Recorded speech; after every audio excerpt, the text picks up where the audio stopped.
On every movie set, you'll have lights, camera, action. But this crew has another daily ritual: praying. You're behind the scenes of the faith-based film War Room, released last year. It went on to become a major hit with a story about the power of prayer. The feature film was released by the Kendrick brothers, who also wrote, produced, and directed it. They are two former associate pastors from Albany, Georgia, who started with a small outreach film for their church and now have a number of big-screen successes.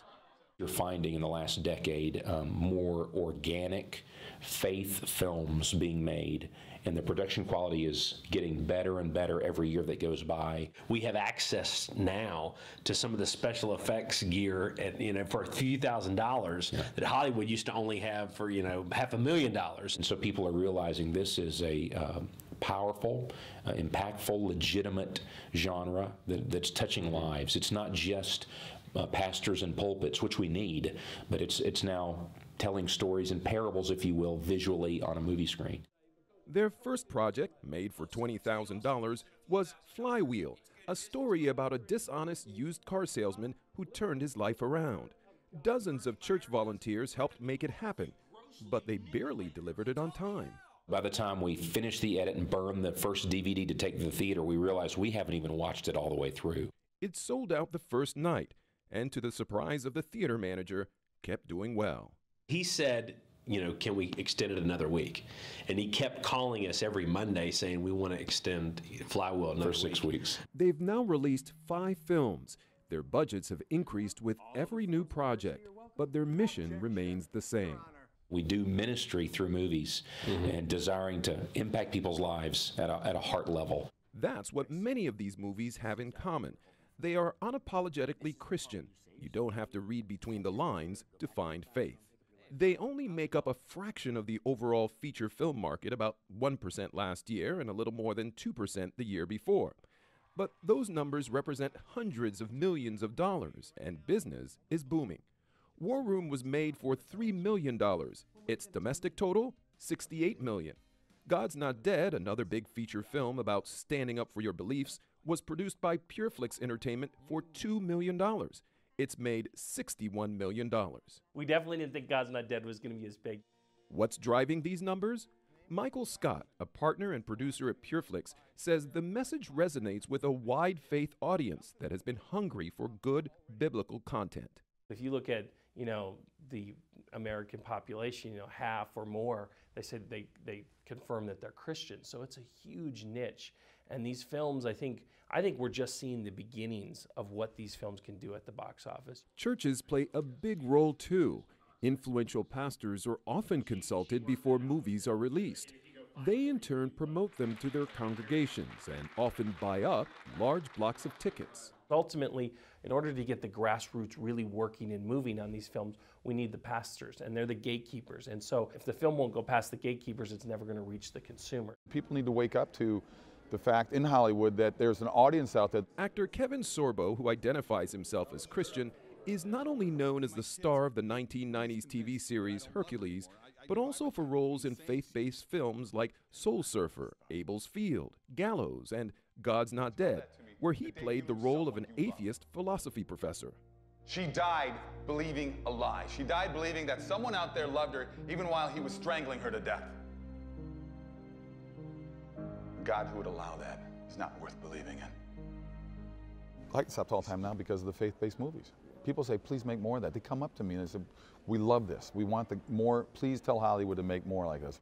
Some criticize the message as propaganda, too in your face, and many movie critics have delivered poor reviews.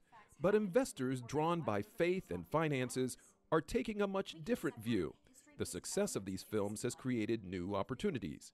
Bill Reeves is one of the founders of a company called Working Title Agency, located in the affluent Nashville, Tennessee suburb of Franklin. Reeves and his partners launched 2 hedge funds to help independent filmmakers turn creative Christian ideas into reality. It allows high net worth people who are interested in investing in faith film, a lot of them believers and Christians, to really have a double bottom line. We can show them that they can make money by not betting on just one film, but a slate of them, and then in return know that their money went to spread the message of Christ around the world, which is really why we're all in this business in the first place. What percentage would you say are really driven by ministry? I'd say of our investors, about 80% of them are interested in the double bottom line, and 20% are just interested in the return on the investment. There's something else in the mix. These films often come with study guides for churches and home groups, religious books, merchandising, and licensing. It all adds up. The investors look at it as a way to sort of hedge their investment because they know that they're going to be drawing revenue not just from the screen and the DVD, but the products that go with it. Hollywood has been paying close attention. Small budgets with big returns is a good business model. Anytime you get 35 times back on your money in Hollywood, they're going to wake up a little bit. And when War Room knocked Universal Studios' movie Straight Outta Compton from its #1 spot over Labor Day weekend, it did not go unnoticed. We were thrilled with the response. You know, the word of mouth was like wildfire. Major Hollywood studios have formed divisions to focus on this growing genre. Affirm Films, a division of Sony Pictures, says it has invested tens of millions of dollars in the Kendrick Brothers brand, which, by the way, also includes that first movie, Flywheel. Rick Peluso is the company's senior vice president. We know what our audience wants. We know how to market to them, and we're out there developing and producing content on our own to meet that need. Peluso made those comments at the recent annual National Religious Broadcasters Convention in Nashville. The city, widely known for its country music, is also where many top Christian artists are based, along with companies that produce faith-related content. It's the perfect backdrop for this convention of vendors, speakers, workshops, and movie screenings. The NRB was once all about radio, but the overall media landscape has changed, and so too has this organization.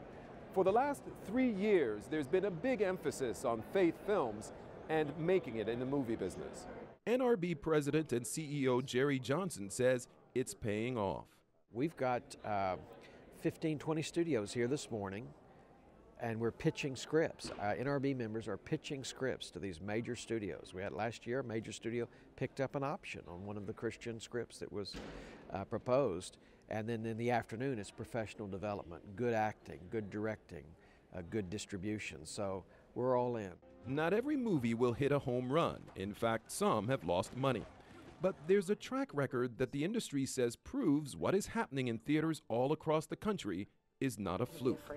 More of these films are on the way or in theaters now, like the sequel, God's Not Dead 2. You're on your own. So what's the good news? I don't like to lose. The question now, will there be greater outside pressure to perform? And will Hollywood exert more influence over the message?